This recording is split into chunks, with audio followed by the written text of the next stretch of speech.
Ya, ma'asyiral muslimin rahimani wa rahimakumullah. Dari dua orang sahabat yang mulia, namanya siapa tadi? Hudzaifah dan Abu Hurairah. Mereka berdua berkata, qala Rasulullah sallallahu alaihi wasallam, Nabi sallallahu alaihi wasallam bersabda, yajma'ullahu tabaraka wa ta'ala an-nasa. Kelak pada hari kiamat, Allah Subhanahu wa taala akan mengumpulkan manusia. Mengumpulkan manusia di mana? Di pada mahsyar. Mahsyar itu artinya tempat berkumpul. Apakah pada mahsyar itu di bumi ataukah di tempat yang lain? Ya. Itu disebutkan oleh Allah Subhanahu wa taala dalam surat Ibrahim ayat 48. Ya. Surat Ibrahim ayat berapa? 48. Padang mahsyar itu seperti apa? Allah Subhanahu wa taala berfirman, surat apa tadi? Ibrahim ayat 48. Allah taala berfirman, yauma tubaddalul ardu ghairal ardi was samawat wa barazu lillahil wahidil qahhar. Pada hari ketika bumi diganti dengan bumi yang lain. Ini pada mahsyar. Ya, pada hari ketika bumi diganti dengan bumi yang lain. Was samawat, dan langit juga begitu, ya, diganti dengan langit yang lain. Wa barazu lillahil wahidil qahhar, dan manusia pada waktu itu berkumpul menghadap Allah yang Maha Esa dan Maha Perkasa. Para ulama menjelaskan pada mahsyar itu adalah bumi ini ataukah bumi yang lain berdasarkan ayat ini. Yauma tubaddalul ardu ghairal ardi. Ada dua pendapat, ya. Ada dua pendapat ulama. Yang pertama, bumi diganti dengan bumi yang lain maksudnya adalah tabdilus sifat. Ya, tabdilu as-sifat. Jadi buminya tetap yang kita pijak sekarang, cuma diganti sifatnya. Bumi yang sekarang ada itu nggak rata, ada gunung, ya kan, ada lembah, ada dataran tinggi, ada dataran rendah, ada lautan, ada macam-macam, nggak rata. Ya, Purbalingga aja misalnya Kemangkon dengan mana? Pratin, atas tuh Serang, kan nggak rata ya, ketinggiannya nggak sama. Lama nanti pada hari kiamat, ya, pada mahsyar, menurut pendapat yang pertama, dan ini pendapatnya lebih kuat, bumi itu akan dijadikan rata, yang gunung akan diratakan, yang cekungan akan diisi, jadi diratakan semuanya, rata serata-ratanya, tidak ada yang lebih tinggi, tidak ada yang lebih rendah. Tabdilus sifat. Jadi bumi ini diganti sifatnya. Maksudnya sifatnya gimana? Yang tadinya nggak rata, ada yang tinggi, ada yang rendah, diganti dengan bumi yang rata, serata-ratanya diratakan. Makanya terjadinya proses kiamat, ya, gunung hancur, tanah retak, terjadi gempa bumi dahsyat, kemudian idza zulzilatil ardu zilzalaha, ya, apa yang ada di dalam bumi itu akan dikeluarkan. Itu dalam proses supaya bumi itu rata. Dan ini sesuai dengan firman Allah Subhanahu wa taala, wa idzal ardu muddat, dan jika bumi diratakan. Itu pada mahsyar. Dan pendapat ini lebih kuat. Pendapat yang kedua disebutkan juga oleh para ulama, pada mahsyar yang akan kita tempati kelak pada hari kiamat, ya, tempat berkumpulnya manusia untuk melakukan hisab. Yang kedua itu tabdilul dzat, ya. Jadi betul-betul bumi yang lama ini yang kita tidak sekarang nanti akan dihancurkan oleh Allah. Kemudian didatangkan bumi yang baru. bumi yang belum pernah diinjak sama sekali oleh manusia. Yang namanya tabdilu adzat, penggantian zat, penggantian benda. Jadi bumi yang sekarang kita pijak akan dihancurkan oleh Allah dengan sehancur-hancurnya, diganti dengan bumi yang baru yang belum pernah dipijak oleh manusia.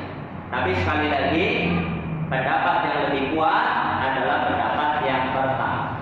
Jadi pada maksudnya adalah bumi yang sekarang kita pijak, cuma dia akan diganti sifatnya, akan diratakan Allah dengan serata-rata.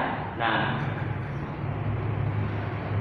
yajma'ullahu tabaraka wa ta'ala nas, Allah Subhanahu wa ta'ala mengumpulkan manusia pada hari kiamat, fayaqumul mu'minuna hatta tuslafa lahumul jannah.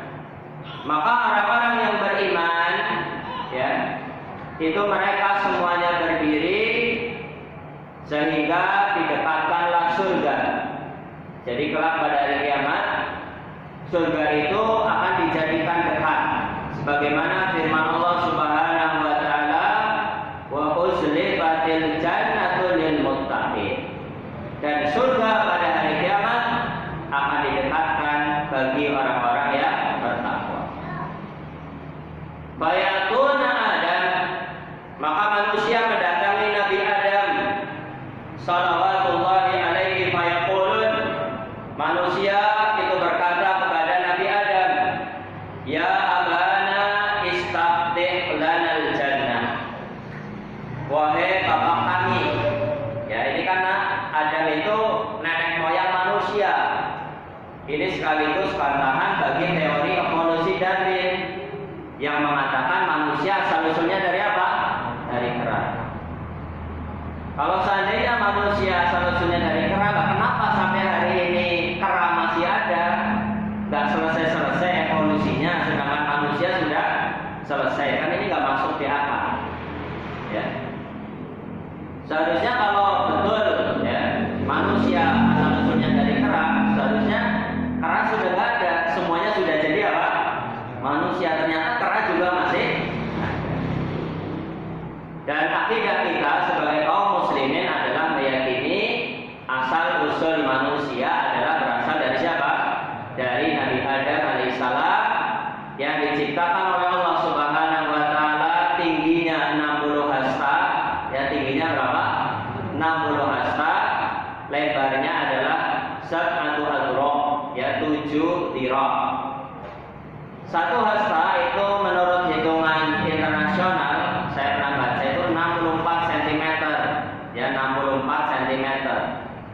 Jadi kalau setengah meter kan, ya berapa? 50 ya. Berarti setengah meter lebih sedikit. Berarti kalau 60 hasta berarti sekitar ya 30 meter lebih, yaitu Nabi Adam alaihissalam. Lebarnya 7 dirham. 7 dirham sekitar 4 meteran lebarnya. Yang menyesuaikan lah, masa tingginya 30 meteran, lebarnya kayak kita kan, berarti kayak pohon kelapa kan, nggak imbang. Jadi itu menyesuaikan lebarnya, tinggi, lebarnya juga pas gitu. Jadi proporsional. Ya, manusia datang kepada Nabi Adam alaihissalam, wahai Adam, tolong mintakan kepada Allah Subhanahu wa ta'ala agar membukakan untuk kami pintu surga. Fayaqulu wa hal akhrajakum minal jannati la khati'atu abikum lastu bisahibi dzalik. Ternyata Nabi Adam ini iktidar, ya. Beliau ini meminta uzur, saya ini nggak pantas, ya. Kalian semuanya keluar dari surga itu gara-gara dosa yang pernah saya lakukan. Apa dosa yang pernah dilakukan oleh Nabi Adam sehingga diusir dari surga? Memakan buah terlarang, ya. Yang dinamakan oleh iblis itu buah khuldi, namanya buah kekal. Jadi kalau kita jangan namakan buah khuldi, itu nama yang diberikan oleh iblis, ya, untuk menipu Nabi Adam dan Hawa. Kata iblis, kalau kalian berdua makan buah larangan ini, kalian akan kekal di dalam surga. juga. Ternyata dibohongin. Setelah dimakan, terbukalah aurat mereka. Carilah daun-daun yang ada di surga untuk menutupi aurat itu. Akhirnya Allah murka ya karena apa? Adam itu melanggar larangan Allah Subhanahu wa taala. Akhirnya diturunkan ke dunia. Setelah itu bertaubat Nabi Adam alaihissalam. Jadi Nabi Adam ini merasa nggak pantas untuk memberikan syafaat, membukakan pintu surga karena ingat dengan dosa yang dulu dia lakukan, ya makan buah larangan. Datanglah kepada Nabi Ibrahim, ya orang-orang datang kepada Nabi Ibrahim. Yang Ibrahim ini julukannya adalah Khalilullah. Apa artinya Khalilullah? Kekasihnya Allah Subhanahu wa taala. Maka orang-orang berkata kepada Nabi Ibrahim, ya Ibrahim, istaftih lanal jannah, mintakan kepada Allah supaya membukakan pintu surga untuk kita.